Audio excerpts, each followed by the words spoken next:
Hello and welcome back to Natural State Inversion. My name's Ross and I shaved my beard off. Who cares? I've got something kind of personal because this was the deck that I was interested in coming back into Magic the Gathering. And it is my Orzhov Angels deck. I would like to note that my commander is Liesa, Shroud of Dusk. And everyone hates her that I play with because the first few times they were like, okay, he's new, we'll let him do it. But she's really annoying. Rather than pay 2 colorless for each previous time you've cast this spell from the command zone this game, pay 2 life that many times. Flying with lifelink. When a player casts a spell, they lose 2 life. So she's doing a lot. She's a 5/5 with lifelink, first of all, so you're gaining 5 life when you do damage.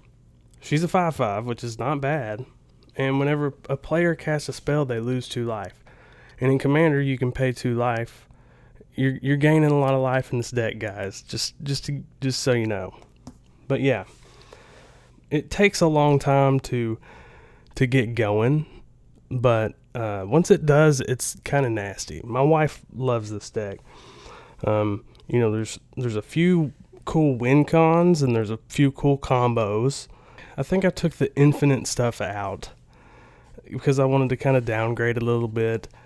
But it's fun to play and it's just casual. So it's basically just big, beautiful, bossy angels.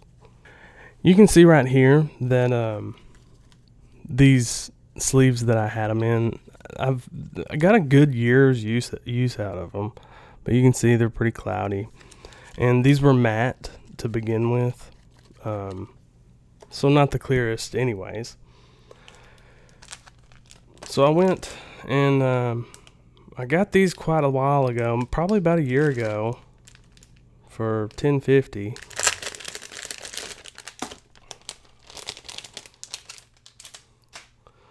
So you can see yellow's my favorite color. We're gonna put them back in yellow sleeves, but we're gonna use the Pro Gloss sleeves this time. So let's see what those look like. I've never had those. Okay. Oh, those are nice. So we'll start with the commander. And we talked a little bit about her. What I like to do, we use another card to kind of push it down in there. These are double sleeved. We're running 4 tutors, and then we have a couple of protection spells. We have Teferi's Protection, and we also have Akroma's Will. And then tutor spells are going to be Demonic Tutor, Profane Tutor, Vampiric Tutor, and Enlightened Tutor. Now, the Enlightened Tutor I really like, and I really liked it in the Angelcrats version because it had a bunch of enchantments that basically just made people pay life for everything, and it was no fun for people to play against, so I downgraded it. This deck needs to get up to about 5 mana to really start going without any help. There are ways to ramp, such as land tax. You could search that with your Enlightened Tutor. I have Exquisite Blood, like I said. I had some infinite combos, but I took those out, so like Sanguine Bond or any of the other ones. You can gain a lot of life with this. Then Angel Theme, Rampage of the Valkyries. And then when an angel you control dies, each other player sacrifices a creature. If you would like the Monarch and you would like to start making some tokens, you can go with Court of Grace. If you've got 3 mana and you can pull this off, this is freaking awesome because it flips over into Tomb of the Dusk Rose, which kind of Shroud of Dusk and Dusk Rose. I like that type of stuff. But you can transform this one, put any one mana of any color to your mana pool. Then you can pay 4, put a creature card exiled with this permanent onto the battlefield under your control. So on the front side, you are paying 5 to exile target creature. So you're just pounding these creatures. And then this is an altar art that I attempted to do myself. I have a lot more respect for artists, and blending color is something I had never really even thought about, but man, it's extremely hard. So basically, if you get the Enlightened Tutor, you can choose what way you want to go, and it'll kind of jumpstart you. Because the idea of this deck is to run as many angels as we can and just tap them and fly over and hit them. Because the angels that are in the deck boost each other, and it can get wild. Next instant that I would like to showcase would be a player removal spell. And I've run this just because I am running tons of creatures with flying. And if I have tons of creatures and they can't block one of them, then I could just remove them. And I'm going to have a ton of life as well. So that's going to be sweet if you can pull that off. Which is, it costs 5 mana, but hatred. That's basically me. Now we can go over the removal. I've tried to choose ETBs that might remove stuff. Certain cards can basically trap stuff and keep it held down. So I've tried to do that, but I've also included some board wipes and some targeted removal. So let's go with Doomscar. First off, you play that, Foretold. Then Toxic Deluge, classic. Wrath of God, also a classic. Then we got Day of Judgment, which, these are my choices to kind of... This is good because Avison is in the deck. She gives everybody indestructible, so you could tutor for her. That's the idea. End hostilities. I run this strictly because I'm going to have to get them 5 mana anyways. And this has the added effect of destroying all permanents attached to the creature as well. So with this new reconfigure, you could maybe catch some of that if they weren't aware of how that worked.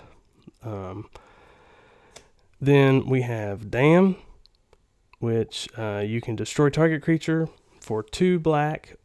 A creature destroyed this way can't be regenerated, or you can overload it for 2 white and 2 colorless for basically a Wrath of God. So that's giving you more options. A new card out of Kamigawa was added to my deck, and it is Banishing Slash. For 2 white, destroy up to 1 target artifact, enchantment, or tapped creature. Then if you control an artifact and an enchantment, create a 2/2 white samurai creature token with vigilance. It's just 2 mana, and it's solid. Next, we have for our modal double face card. It's Hagra Mauling. Front side costs 2 black and 2 colorless, and this spell costs 1 less to cast if an opponent controls no basic lands. So you could end up casting it for 3, but you can destroy a target creature, right? And then flip her over, or you could enter it tapped as a land. Again, giving you some good options. You can see I'm counting that as an instant because I might have counted another card as a land. So, Utter End, and the only reason I'm playing this is because it's Orzhov. It exiles non-land permanent, and if I'm not at 4 mana, I'm not going to win anyways. So, yeah. Then we have Swords to Plowshares, which is, by far the cool, cheap way to remove a creature. And then we have Anguished Unmaking, which is also an amazing way to exile a target non-land permanent. And I don't care about the life because I'm going to be gaining a lot of life. Next, we're going to talk about the artifacts. There should be some elevator music. Anyways, so now we have, I believe I've stacked it up here to show the mana rocks first and foremost. So we have a mana crypt, a soul ring, an arcane signet, a thought vessel, which gives you no maximum hand size, cast for 2, jeweled lotus, mox tantalite, lightning greaves, shadow spear, which this is a freaking great commander card. Equipped creature gets +1/+1 and has trample and lifelink. Permanents your opponents control lose hexproof and indestructible until the end of turn if you pay 1. Only costs 2 to equip. So that's become a staple in Commander. Urza's Incubator, cast it for 3, and when Urza's Incubator comes into play, choose a creature type. Creature spells of the chosen type cost 2 less to play. You can bet that I'm saying Angels on that one. Oh, Owl's Archive here. If you would gain life, you gain twice that much life instead. If you would draw a card, except the first one you draw in each of your draw steps, draw 2 cards instead. What? Then we have Scroll Rack. And I would like to shout out a combo that not a whole lot of people know about. And that is, well, I say not a whole lot of people know about. A whole lot of people know about it. But it's kind of an old school combo, and it's a little bit hard to understand. So it's Tax Rack. Have a Scroll Rack out and a land tax. Every turn, this is saying exile any number of cards from your hand face down, put them that many cards from the top of your library into your hand. So basically you're paying 1, but you've searched for 3 lands. You've got those 3 lands, you know you're going to throw those down, and then you draw 3. And then you put the lands back, then you draw the lands. You just keep going. You can combo off like that. But then we have Commander Sphere, which I put him in the back here because you're drawing a card here, but he's also mana. And then Bag of Holding can get around Turgid, I believe, or I'm not sure exactly how that works, but Bag of Holding is kind of unique. I'm trying that one out. Vanquisher's Banner is also great. Creatures you control of the chosen type get +1/+1, and whenever you cast a creature spell of the chosen type, you draw a card. So that's sweet. All right, guys. So we've went over the non-creature spells and the commander. Now I would like to go over what I have for creatures, and there's quite a few, and they're all angels, so it's going to be pretty cool if you like angels. So the first big beautiful angel I'm running is Righteous Valkyrie, and whenever another angel or cleric enters the battlefield under your control, you gain life equal to that creature's toughness. As long as you have at least 7 life more than your starting life total, creatures you control get +2/+2. And that's all creatures. And she casts for 3. I mean, just automatically going to be doing some work for you. 2 white and 3 colorless. You get a 5/5 for Lyra Dawnbringer. She has flying, first strike, and lifelink. Other angels you control get +1/+1 and have lifelink. So there's where the lifelink's coming in, guys. Herald of War. Flying. Whenever Herald of War attacks, put a +1/+1 counter on it. Angel spells and human spells you cast cost 1 less to cast for each 1/1 counter on Herald of War. And I have other ways to do 1/1 counters, but still, you're gonna get some use out of her. Archangel of Thune, flying and lifelink. Whenever you gain life, put a 1/1 counter on each creature you control. There you go. Now we're running these two ladies here, Gisella the Broken Blade and Bruno the Fading Light.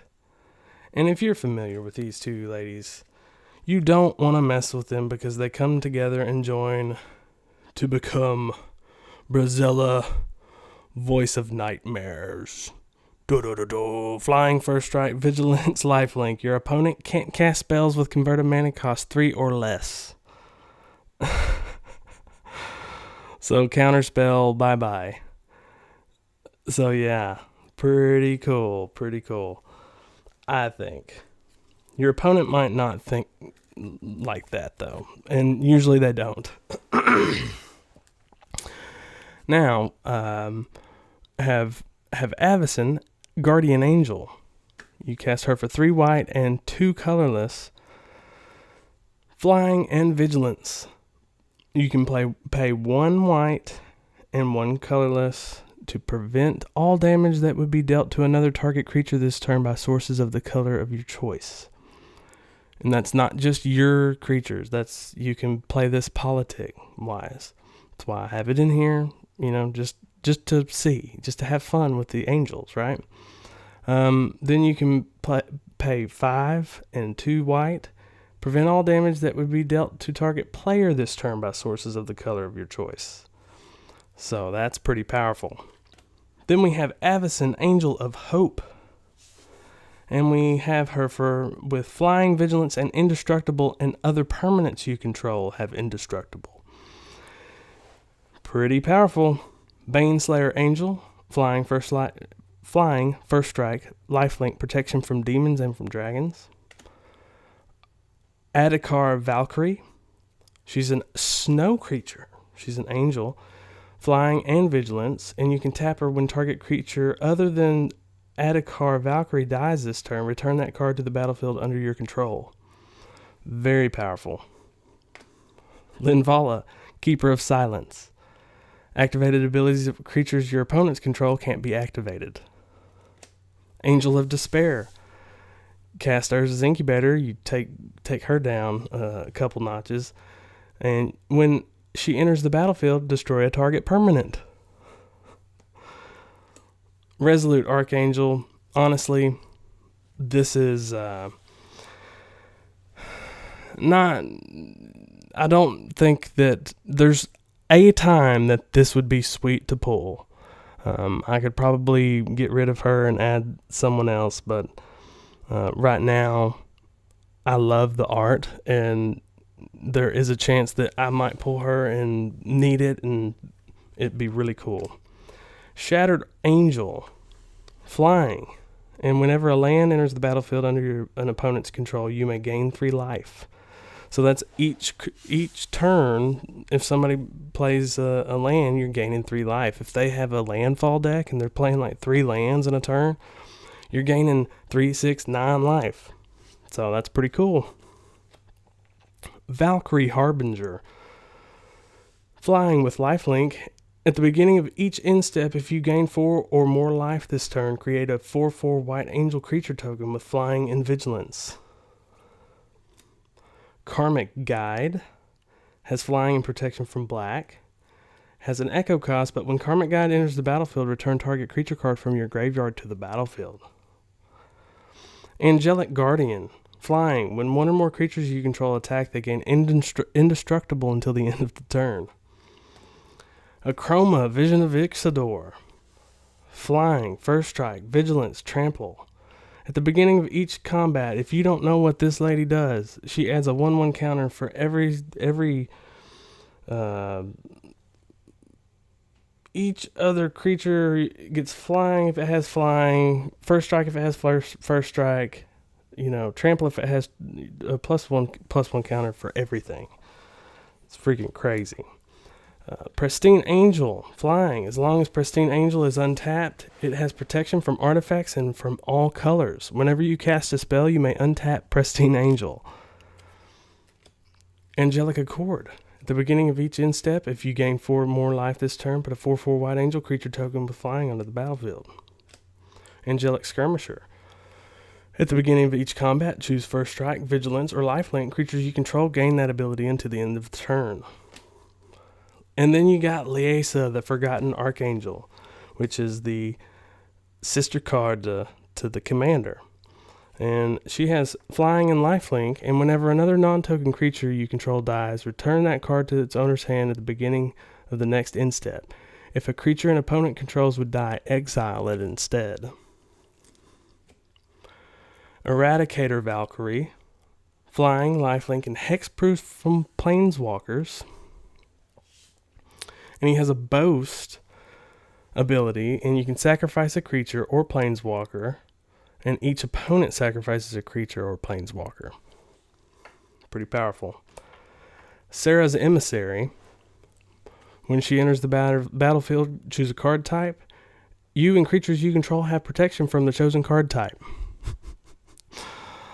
Maybe vehicle for some of those decks. Angel of Destiny is a win con. You can win with this card. If you don't know about it, she has 6 wings. And honestly, come on. Be smelling like a chicken. These are the cards that are not angels but support the deck.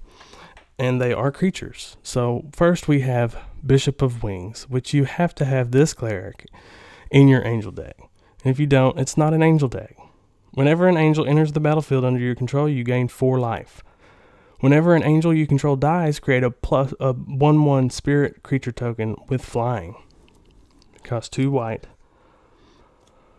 Starnheim Aspirant. Costs 3, and angel spells you cast cost 2 less to cast. This came out of Kaldheim. Campbell Council of Allocation. Whenever an opponent casts a non-creature spell, that player loses 2 life and you gain 2 life. This is similar to what our commander does, except it's non-creature spell. Our commander is any spell. Indulging Patrician. Costs 3, flying with lifelink. At the beginning of your end step, if you gain 3 or more life this turn, each opponent loses 3 life. And your commander is a 5/5 with lifelink. So yeah. Esper Sentinel. Whenever an opponent casts their first non-creature spell each turn, draw a card unless that player pays X, where X is Esper Sentinel's power. And then we have one planeswalker, and she's my fave. That's the Wanderer. And this is my foil version. And she has a low-key power here that is freaking awesome. And she can prevent all non-combat damage that would be dealt to you and other permanents you control. So that's pretty powerful. And then you can -2 her, and exile target creature with power 4 or greater. Just great. It's a great card. So, what did you think, guys? What did you think about the creatures? Tell me down below in the comments. And thank you for sticking around and watching this. I'm pretty hyped. I've taken a long time to build this deck, and it's been really hard to kind of fine-tune it to how I wanted it and how I wanted to play it. Here we have a Cavern of Souls. And this is here we have the land base, and we're going to go over this. So here we go, guys. We have first a Cavern of Souls, and I would like to just mention I mentioned this in my last video, but Secluded Courtyard. Let's take a look at these two. They're very, very similar, and to be honest, Secluded Courtyard is going to help in my deck. Not more, but it is going to help as well, because I have activated abilities that I need mana for, and this can't tap for any sort of activated ability. So that's pretty cool. But Cavern of Souls does offer the it can't be countered. The creature spell can't be countered. But both of them say add 1 mana of any color. Spend this mana only to cast a creature spell of the chosen type, or activate an ability of a creature card in the chosen type. Or in Cavern of Souls case, it says to cast a creature spell of the chosen type, and that spell can't be countered. So still a very powerful card, Cavern of Souls, but also a very, very important card to remember, guys. Secluded Courtyard coming out of Kamigawa. Already making its way into my favorite deck. Then we have Urza Saga, because honestly, why not? Volrath Stronghold. You can put target creature card from your graveyard on top of your library. Pretty good. Bonder's Enclave. Pay 3, tap this card. You can draw a card, activate it only if you have a creature with power 4 or greater. Castle Locthwain. Also going to draw you cards, but it is going to ping you for how many cards you have in hand. So just keep that in mind. Roadside Reliquary is also coming from Kamigawa, and it is important to note that you can pay 2 and tap this one if you have a artifact and an enchantment, and even if you have an artifact, you can pay 2 and draw a card, but you could possibly draw 2 cards. Reliquary Tower, you have no maximum hand size. Vault of Champions, dual land here. Then we got the double modal face land.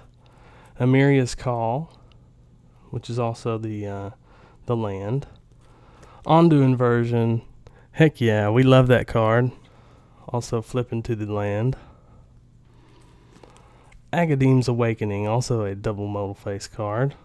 Flipping to the land. Now we have another one from Kamigawa, and this is Inganjo, Seat of the Empire. Basically coming in as a plains, can't fetch for it, but you can channel and basically kill a attacking or blocking creature if it is power 4. Those are all the cards, the land cards that I'm running that aren't just basic lands. I am going to count my fetch lands as basic lands because they're basically fetching for basics. First we have Marsh Flats. Then I'm running a Verdant Catacombs. I'm also running a Flooded Strand. Then I'm running my proxy Scrubland. Then I'm running a Star whatever Plains. A Plains from Zendikar that I really, for some reason really like. It looks, in person, it looks like this mountain is off the card. Then we have another Plains. Again, we have that one. We have a Collector's Edition Plains. Another little collector deal thing. And then we have some more Kamigawa cards making it to the deck. These lands are freaking sweet. And these are my two foil Plains here. And then my foil rainy alleyway. And my foil swamp. Then we have another swamp from Theros and a collector swamp.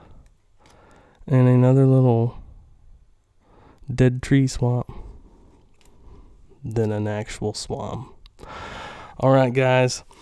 So that is my deck. I hope you have an opinion on it. Let me know what you think down below. Appreciate it if you've stuck around and watched the channel.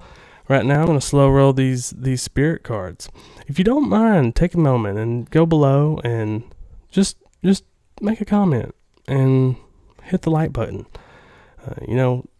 She is telling you, just take the time to go down there and just hit the like button, bro. Just hit the like button. It's not like it's going to be the end of your life if you just hit the like button, bro. This is the best artwork in the world, bro.